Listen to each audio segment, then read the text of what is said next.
This is a community-engaged learning course. It is now called Practicing Faithful Justice. It's also part of the Peace and Justice Studies program.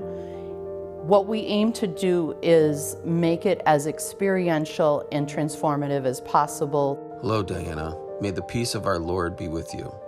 I hope that when you receive this letter, you may find My students correspond with people who are incarcerated in the Illinois Department of Corrections and are transformed by the experiences and the relationships that they build. Letters in prison is life or death. They are golden because that letter tells me that I'm worthy, that somebody loves me, somebody has time, somebody cares. Through my ministry in Cook County jails, I came to care deeply for the people who were locked up there, detained there. And I became passionate about sharing it with others because I knew if there were more of us that cared and saw the realities and the injustices inherent in the correctional system, that I'd have allies and networks of people to make the changes that are needed. I've watched guys who have been down get a letter and they come to life. So when I first started writing to them, it was kind of scary, not gonna lie. But I found out that they're actually really caring, and they had conversion stories, so they are both now Catholic.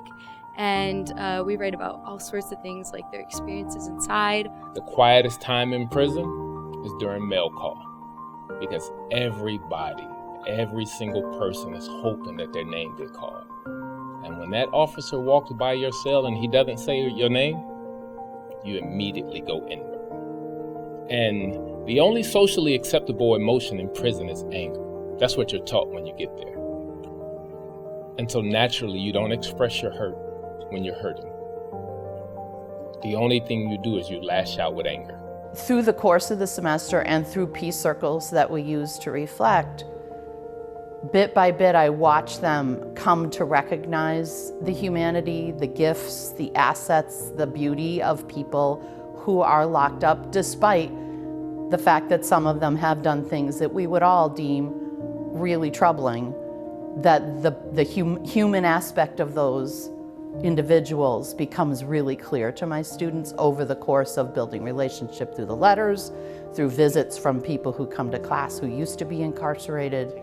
And that idea of relationship and compassion has really transformed a lot of students' perspectives and professional goals.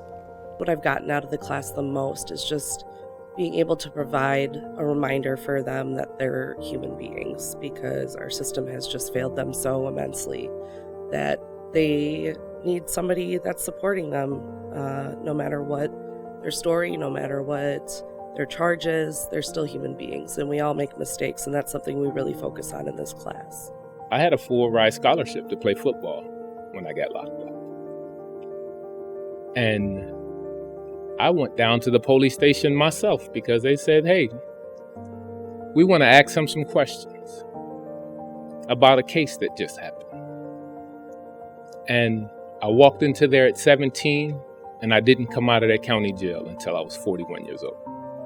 I continue to see the power of relationship and experience in teaching all of us how to respect and care about the humanity in others.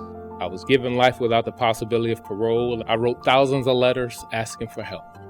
They were all no's until I got my first yes, my only yes, and it was the only yes that mattered. It took 5 years from the time that the Northwestern School of Law and the Exoneration Project took my case before I walked out of the door. The judge schooled the state's attorney in giving me my certificate of innocence. He said, not only is Mr. Horton not guilty, he is actually innocent. One other way that Practicing Faithful Justice is a community-engaged course is that students, a couple of times in the semester, will craft letters to state legislators, inviting them to take a look at important legislation that might actually make the system make more sense. Sentencing, the way we treat people inside and that sort of thing. And so I think that really gives students a sense of citizenship and agency. It touches close to home. My father actually spent quite some time incarcerated himself. He spent about a 15-year tenure in his life before I was even a part of the picture. So by the time I came along, I was a big part of his past. But it had a bunch of implications on our family, and I actually hope to do something justice-oriented for my future occupation myself. So this class is a good start for where I hope to go.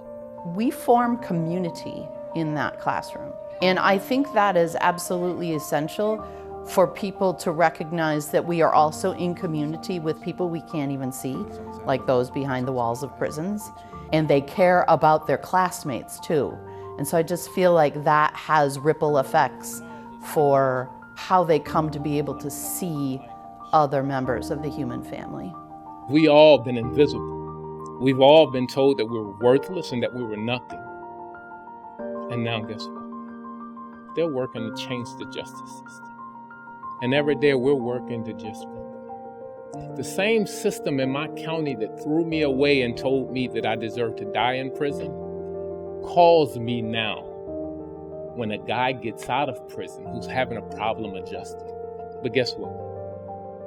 I don't even ask questions. I just go. Because it's not about them. It's bigger than them. It's about him. And it becomes easy.